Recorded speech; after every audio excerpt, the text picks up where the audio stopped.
Salam Bapak Ibu, saudara-saudari yang terkasih. Selamat datang di channel Pemulihan Hati.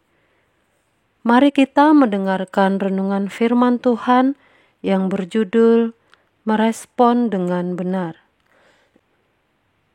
Kita akan diberi anugerah bagaimana merasakan sakitnya hati Tuhan waktu kita bersalah. Tapi juga bisa merasakan sukacitanya Tuhan ketika kita hidup dalam kekudusan, ketika keputusan dan pilihan kita sesuai dengan pikiran dan perasaan Allah. Kalau kita belajar terus di setiap keputusan dan pilihan sesuai dengan kehendak Allah, maka pasti kita tidak akan dipermalukan dan Tuhan pasti menopang kita. Dengan kita mengenali diri sendiri dan terus berproses untuk memiliki kehidupan yang bersih, kita tidak akan bisa melukai orang. Memang bisa ada orang yang hatinya bengkok yang menyerang kita, tapi kita tidak mungkin melukai orang. Refleks dosa kita, refleks sombong, menikmati kekuasaan, dan kehormatan pasti melukai orang. Tuhan mau kita memiliki hati hamba, hati yang melayani. Setiap kita pasti pernah gagal, tapi kita harus sadar ketika ada rangsang dan kita merespon rangsang itu tidak dengan baik. Di situ kita sadar bahwa kita salah dan merasakan sakitnya hati Tuhan. Kecuali kita memang tidak serius mau menjadi orang sempurna, kita malah tetap bangga dengan dosa. Senang bisa melukai orang. Kita berdoa agar Tuhan membuka pikiran kita untuk mengenali diri kita dengan jujur dan tulus. Sebab waktu yang Tuhan berikan kepada kita ini singkat. Kesempatan untuk membersihkan diri, membenahi diri itu singkat, dan Tuhan menanggulangi kekurangan kelemahan kita dengan berbagai peristiwa hidup yang kita jalani. Tapi langkah-langkah Tuhan dalam menanggulangi kelemahan, kekurangan kita menjadi sia-sia kalau kita tidak merespon dengan benar. Kalau kita memang tidak serius mau memiliki hati yang bersih, kita tidak mau mengenali diri kita dengan jujur, maka apa yang dilakukan Tuhan tidak akan berdampak di dalam hidup kita. Ketika kita berusaha untuk mengenali diri kita sejujur-jujurnya, sehingga kesalahan sekecil atau sehalus apapun bisa kita kenali, maka kesalahan besar tidak akan mendapat tempat. Tapi kalau kita tidak setia dari perkara-perkara kecil, maka kesalahan besar bisa kita lakukan.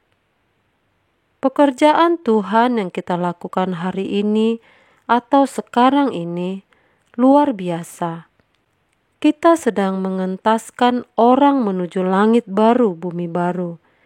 Kita sedang menggiring dan mengajak sebanyak mungkin orang keluar dari Mesir dunia ini menuju Kanaan surgawi. Seperti Musa, di sekitarnya ada pemberontak-pemberontak yang bisa menghancurkan pekerjaan Tuhan.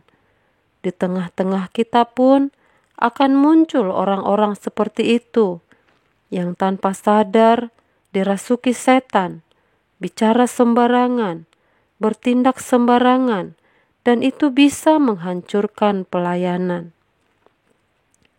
Setan akan berusaha menghancurkan pekerjaan Tuhan lewat orang di sekitar kita. Tentu yang pertama lewat kita sendiri. Iblis mau menjatuhkan. Kalau kita tidak bisa jatuh, dia menjatuhkan orang di sekitar kita. Kita menangis. Banyak orang yang terjerumus dalam dosa dan dibimbing setan ke api kekal. Lewat hidup kita, kiranya banyak orang dijamah Tuhan. Jadi, alamilah realitas Tuhan dengan mengenali diri kita sendiri sejujur-jujurnya. Sadari kalau kita masih gila hormat, mencari keuntungan materi, menikmati pujian, kekuasaan, dan lain sebagainya. Dan berubahlah. Banyak orang yang sedang menuju kegelapan abadi. Maka kita harus memiliki belas kasihan. Kita balut luka mereka, kita sembuhkan, walaupun tentu tidak semuanya terselamatkan. Tapi kita harus berusaha semaksimal mungkin. Jalan kita harus secepat-cepatnya. Lepaskan semua beban dan dosa supaya kita dapat lari sekencang-kencangnya menuju Kanaan surgawi.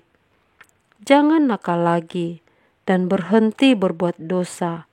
Kalau tidak ada keseriusan, kita tidak akan bisa berubah. Kita bersyukur kita mendapatkan firman ini. Pasti ada berkat abadi, berkat kekal yang Tuhan sediakan bagi kita hari ini.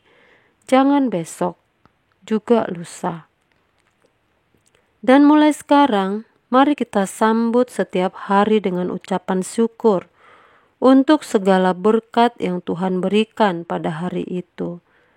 Kita berterima kasih dan kita minta pimpinan Roh Kudus agar kita bisa mengelola setiap peristiwa, merespon setiap kejadian dengan sikap yang benar, supaya berkat abadi yang Tuhan sediakan tidak lewat atau berlalu begitu saja. Ketika kita dilukai, disakiti orang, tapi kita bersikap dan merespon seperti sikap dan respon Tuhan Yesus. Ampunilah mereka karena mereka tidak tahu apa yang mereka perbuat. Itu memuliakan Allah. Demikianlah renungan ini kiranya dapat memberikan pencerahan bagi kita semua. Tuhan Yesus memberkati.